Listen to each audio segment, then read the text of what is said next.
Assalamualaikum warahmatullahi wabarakatuh. Dan selamat pagi menjelang siang pada anak-anakku kelas 8H. Pada minggu ini materinya masih melanjutkan dari kemarin, yaitu tentang statistika. Di sini itu tentang penyebaran data. Tujuan pembelajaran penyebaran data peserta didik diharapkan dapat menjelaskan ukuran penyebaran data dan dapat menentukan jangkauan dan kuartil. Anak-anak sekalian, tadi tujuan pembelajaran sudah disebutkan. Materi kali ini adalah ukuran penyebaran data. Dalam ukuran penyebaran data dibedakan ada 4 macam. Yang pertama jangkauan, kedua kuartil, yang ketiga jangkauan interkuartil, dan yang keempat simpangan kuartil. Yang pertama jelaskan jangkauan. Jangkauan itu apa? Jangkauan adalah nilai data terbesar dikurangi nilai data terkecil. Berarti jangkauan dapat dirumuskan adalah R sama dengan X max dikurang X min. R adalah lambang dari jangkauan, X max adalah X nya itu nilai, berarti nilai terbesar, X min nya nilai terkecil. Sebagai contoh, nilai ulangan matematika dari 11 anak kelas 8H adalah sebagai berikut. Itu nilainya pertama 55, 60, 70, 65, 60, 75, 70, 65, 70, 80, 75. Tentukan jangkauannya. Berarti jawabnya diketahui dulu X max-nya berapa. X max lihat dari data tersebut, X max-nya 80. X min-nya berarti nilai terendahnya adalah 55. Berarti R sama dengan X max dikurang X min, itu nilai maksimum dikurang nilai minimum. 80 kurang 55 berarti 25. Jadi jangkauannya adalah 25.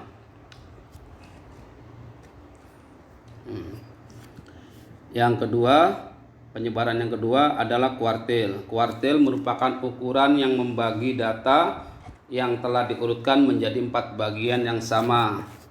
Kuartil ada 3. Pertama, kuartil bawah disebut namanya Q1. Yang kedua, kuartil tengah atau median disebut Q2 atau sama dengan Q2. Yang ketiga, kuartil atas sama dengan Q3. Rumusnya kuartil 1 karena dibagi 4 bagian, berarti rumusnya semuanya pakai perempat. Berarti seperempat N ditambah 1. N di sini adalah jumlah data. Yang kedua 2/4 kalikan N tambah 1. Q3 3/4 dikali N ditambah 1. Atau rumus yang lainnya, kalau jumlah datanya banyak berarti pakainya frekuensi. Q1 sama dengan 1/4 kali F tambah 1. Kalau Q2 2/4 kalikan F tambah 1. Q3 3/4 kalikan F tambah 1. Itulah rumus kuartil. Contohnya kita ambil sama dengan nilai ulangan yang tadi dari 11 anak. Dari 11 anak yang tadi harus diurutkan nilainya itu. Nilai yang terendah 55, berarti 55, 60, 70, 65, 60, 75, 70, 65 dan seterusnya. Tentukan Q1, Q2 dan Q3. Penyelesaiannya data diurutkan dari nilai terkecil sampai nilai terbesar. Berarti 55, 60, 60, 65, 65, 70, 70, 70, 75, 75, 80. Berarti nilai N-nya jumlah datanya 11. Q1 berarti 1/4 kalikan N tambah 1. 1/4, 11 tambah 1 12. 12 dikalikan 1/4 berarti 3. Jadi data ketiga, itu Q1 kita lihat data ketiga. Kalau dipoto gini bisa nggak di sini deh? Nggak bisa ya? Enggak, jangan ngomong. Oh ya, maaf. Ya, berarti ketiga, berarti lihat dari data tersebut di atas ya, itu 60. Q2-nya berarti 2/4 kalikan N tambah 1. N-nya 11, berarti 11 tambah 1 12. 2/4 12 dibagi 4 adalah 3. 3 kali 2 6. Berarti data ke-6. Data ke-6 berarti Q2-nya itu berapa di situ? Kita lihat data ke-6, hitung mulai dari pertama. Berarti adalah 70. Kemudian Q3 3/4 kalikan N tambah 1. Berarti 3/4 ditambah 11 dikalikan 11 tambah 1. 11 tambah 1 12. 12 dibagi 4 3. 3 kali 3 9. Jadi data ke-9 adalah itu Q3 75. Hmm. Yang ketiga, penyebaran yang ketiga adalah jangkauan interkuartil. Jangkauan interkuartil merupakan selisih antara kuartil atas dan kuartil bawah. Tadi di contoh tadi ada, yaitu diketahui Q3-nya berapa, Q1-nya berapa, dan Q2-nya. Dari contoh di atas, dari ulangan 11 anak tadi, berapa QR-nya, yaitu jangkauan interkuartil, itu QR. Rumusnya QR adalah Q3 kurang Q1, Q3-nya 75, Q1-nya 60. Berarti 75 kurang 60 sama dengan 15, maka jangkauan interkuartilnya adalah 15. Yang keempat, simpangan kuartil. Simpangan kuartil disebut juga semi jangkauan interkuartil. Semi artinya dibagi dua, berarti dikalikan setengah. Berarti simpangan kuartil lambangnya adalah QD. QD sama dengan setengah kali Q3 kurang Q1. Q3-nya adalah kuartil atas, Q1-nya kuartil bawah. Maka dari contoh di atas bisa dihitung juga besarnya QD setengah kali Q3 dikurang Q1. Q3-nya 75 kurang 60 berarti 15. 15 kali setengah 7,5. Itu untuk penyebaran data. Selanjutnya, waktu kemarin sudah untuk pemusatan data, yaitu menghitung rata-rata dan median. Tapi kemarin rata-rata untuk data yang sedikit. Sekarang menentukan rata-rata atau min dan nilai tengah atau median pada jumlah data yang banyak. Rumus rata-rata itu sebenarnya di sini tulis harus X bar. X di atasnya ada tanda strip, yaitu X bar sama dengan jumlah F dikalikan X per jumlah F, atau jumlah frekuensi. Kalau mediannya atau ME setengah kali jumlah F tambah 1. Perhatikan contoh hasil ulangan matematika kelas 8H sebanyak 40 siswa, kelas 8 sebanyak 40 siswa pada SMP N86 Jakarta. Tertera pada tabel berikut. Lihat nilainya. Perhatikan tabel ya. Nilai dalam kurung X, frekuensi dalam kurung F, kemudian F dikalikan X.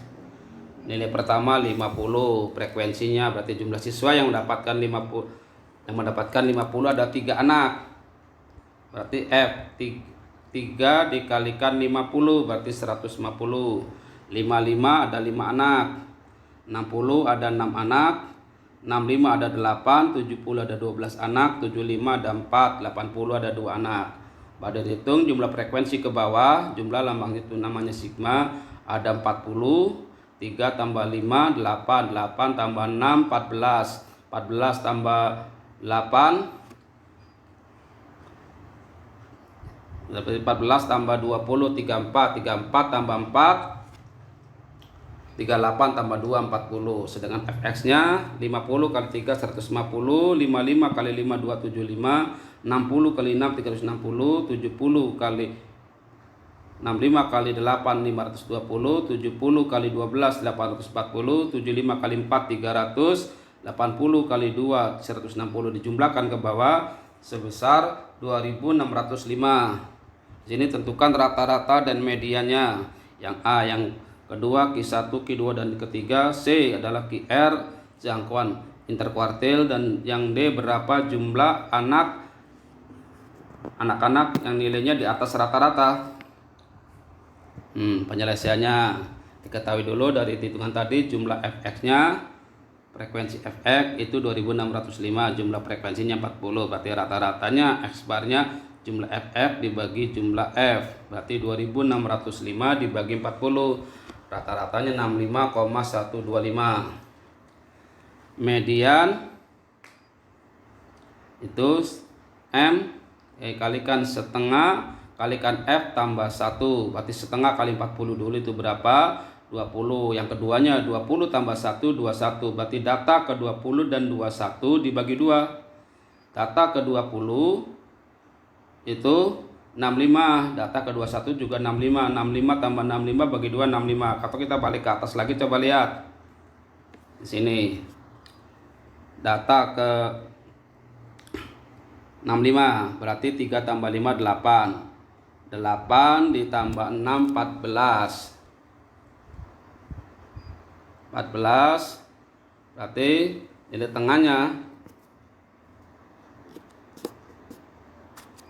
14 ditambah 8 berarti 22. Berarti nilai ke 20 dan 21 berarti situ 65. 65 ditambah 65 bagi 2 berarti mediannya 65. Tuh. Untuk Q1, Q2 dan Q3, kalau Q1 rumusnya 1/4 kalikan F, berarti 1/4 kalikan 4 itu 40, berarti 10. Q1 nya data ke 10, hitung dari situ data ke 10. Kita balik lagi data ke 10, lihat data ke 10, 3 tambah 5 8, 8 ditambah 6 situ 14, berarti dari 8 nambah lagi 9 berarti 60, kemudian 10 60 kita lihat berarti situ, berarti data ke 10 nya 60 ya. Kemudian Q2 itu 2/4 kali F tambah 1, 2/4 kali 20 itu 20, 20 kemudian 20 tambah 1, 21 berarti data ke 20 dan 21 dijumlahkan 65 ditambah 65 dibagi 2 berarti 65, berarti Q2 kan sama saja dengan median. Untuk Q3 3/4 kalikan F, 3/4 kali 40, 40 dibagi 4 10, 10 kali 3 40, 30 berarti data ke 30 adalah 70, berarti jadi Q3 nya 70. Sekarang yang QR itu apa anak-anak, tahu nggak QR? Ya, kalau nggak ada yang tahu, QR adalah interkuartil. Ya, QR rumusnya Q3 kurang Q1. Q3 itu kuartil atas, Q1 nya kuartil bawah, 70 kurang 60 10. Kemudian D, berapa jumlah anak-anak di atas nilai rata-rata. Kita lihat rata-ratanya kan 65,125, berarti di atas 65,112 yaitu lihat berarti nilainya berapa di sini 70. Berarti di atas rata-rata 70, 75, 80. 70 ada 12 anak. 75 ada 4 berarti 16, 80 ada 2 berarti ada 18 anak. Jadi jumlah anak yang nilainya di atas rata-rata itu ada 18 anak. Itulah tentang penyebaran data dan penghitungan rata-rata dan median jika jumlah datanya banyak. Ya, udah paham semua? Ya, kalau udah, untuk ini kalian harus mengerjakan semua. Jangan seperti kemarin ada beberapa anak yang tidak mengerjakan soal. Kalau kalian di HP-nya tidak bisa atau tidak bisa melihat, boleh kalian foto kemudian WA kirim ke WA Bapak. Bahkan Bapak ini seperti kemarin yang mengirimkan itu adalah Samuel dan Wikan.